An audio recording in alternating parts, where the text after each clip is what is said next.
Hey, my name is Charlie Cousins and welcome to the second episode of The Presence of Art, a series of videos helping actors and artists to create with more sacredness and soul by bringing our spiritual and meditative practices into our artistic and creative practices so that they can nurture, strengthen and support each other. This week we're going to be looking at our fear of intimacy, or our need to be seen or not be seen, a need to hide. So stay tuned and welcome.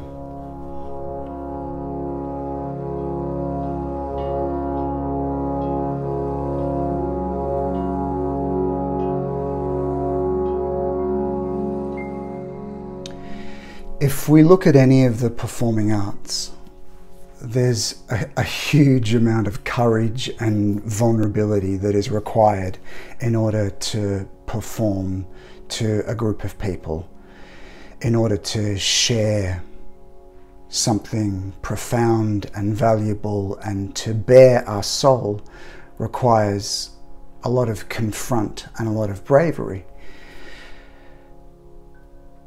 Consequently, people can come up with lots of different ways to cope with that level of intensity. And a lot of those coping mechanisms, while they might seemingly fix the problem in the short term, don't serve us as artists and people.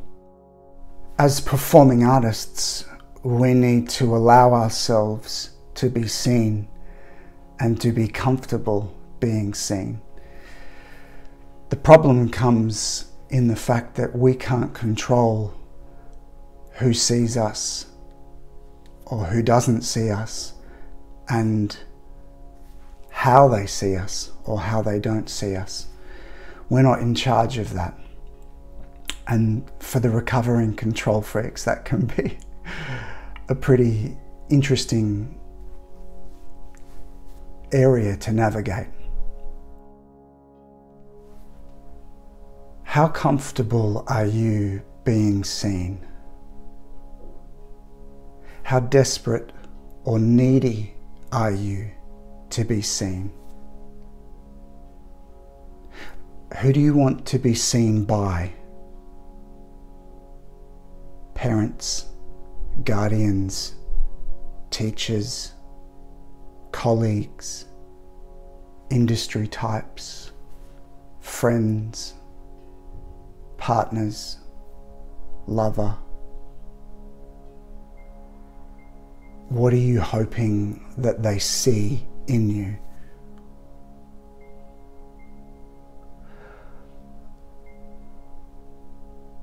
What parts of you do you want to be seen? And what parts of you don't you want to be seen? So what parts of you are you trying to hide? And why? This is some of what we work on in our weekly Presence of Art classes. If you're interested in finding out more or getting in contact or coming to join the classes, you can email me here with the email address below. Another way of talking about the performing arts is to describe them as the embodied arts. And again, if there's any part of ourself that is restricted or shut down or scared of aspects within us and blocking and holding and attached within us, then our presence and our embodiment is going to be restricted and limited and shut down. And consequently, our art and our creativity is going to be severely reduced and limited. So, what could you face? How could you be with and accept and be grateful for all the aspects within you to be met and loved and mastered? And how could that shift your creativity, but also your life. If you look at the art that you're drawn to, the films, the music, the dancing, the painting, the specific pieces that light you up, that you find inspiring, what is it in that particular art piece that inspires you? What is it that lights you up and opens you up to a new level of humanity, a new level of depth? Audiences and lovers of art seek out that profound intimacy, that profound catharsis to experience, to commune with. If there's any part of us that is scared of that intimacy or restricting and contracting that intimacy, then we're going to be limiting the profundity that is possible to share, through the art form.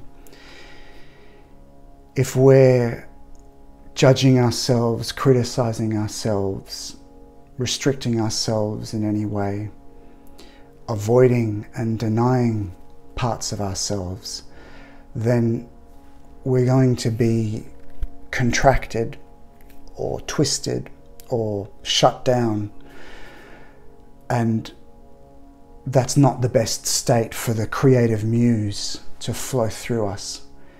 If the hose is knotted and twisted and all kinked up, then the creative channel is not going to be able to flow in a graceful and intense and abundant way. So many artists are approaching their craft from an insecure and low self-worth place,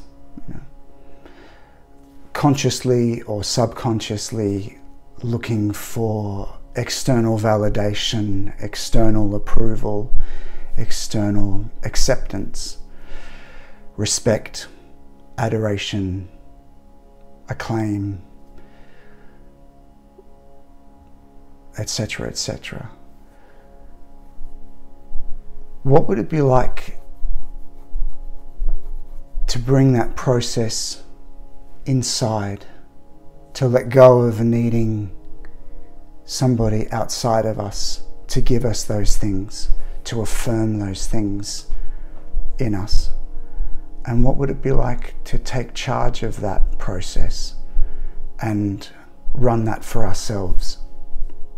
This is part of why I'm so passionate about bringing these spiritual practices into our creative and artistic practices, so that we can reparent ourselves, we can address the weak parts within us, the wounded parts within us, the scared parts within us, the shiny parts within us, the radiant parts within us, the potential parts that we feel are unlovable or unforgivable or ugly even. And we can let go of the noise and the hubbub and the chitter-chatter of life and society, and we can get really present and still and quiet and be with ourselves on a much deeper level and face some of those parts and accept them and love them and heal them and move through them, move through the wounding of them. And what would it be like to see yourself and to be with all of that, to breathe and flow and feel all of that with acceptance and gratitude.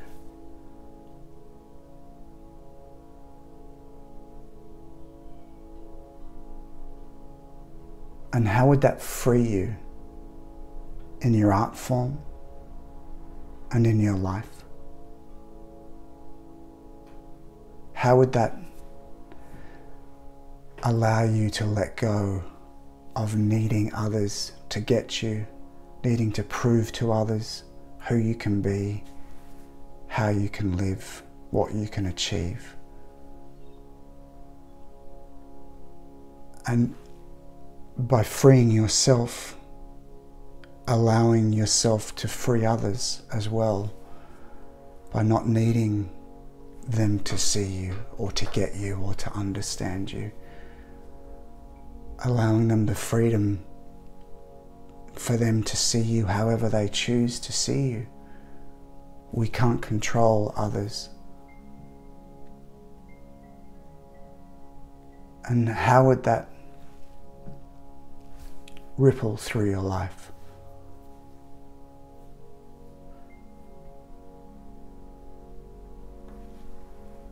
Some interesting things to ponder and to feel into.